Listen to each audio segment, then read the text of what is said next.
Bismillahirrahmanirrahim. Yashhadu nyaksi hu kana itu kitab saha al muqarrabuna anu dideketkeun kabeh minal malaikati buktina ti para malaikat. Surat Al-Mutaffifin atanapi surat At-Tatfif ayat 20 hiji. Ieu mah nyamung kana ayat samemehna, bahwa saur dina ayat samemehna seperti dina ayat inna kitabal abrari lafi illiyin wa ma adraka ma illiyun ayat 18 ayat 18 tuluy kitabum markum ayat 20 tadina ayat 18 ayat 18 20 teh kan Allah teh ngajelaskeun setiap amal hadena jalma-jalma anu mukmin dicatatkeun dina iliyun nya. Apal iliyun cenah cek dina ayat 18 teh.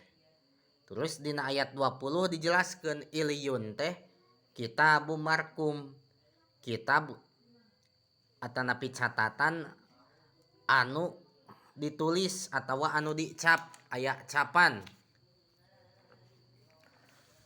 Tuluy dina ayat 2 hiji nu neme di logatan nu neme di aos sipatanana iliyun teh yashaduhul muqarrabun, disaksi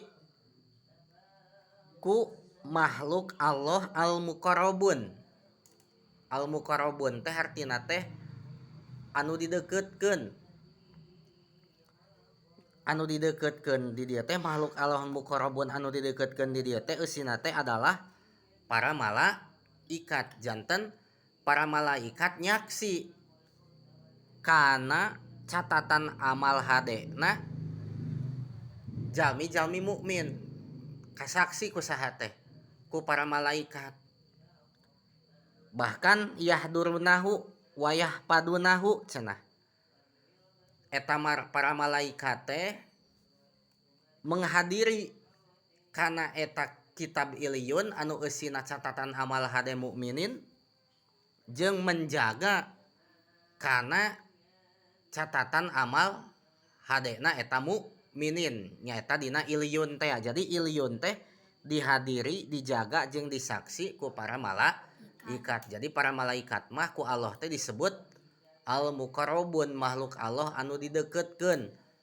Sabab para malaikat mah la ya'sunallaha wa yaf'aluna ma yu'marun. Para malaikat mah tara doraka ka Allah wa yaf'aluna ma yu'marun. Para malaikat mah sok midamel perkara anu diparentahkeun ku Gusti Allah. Disebut weh muqarrabun.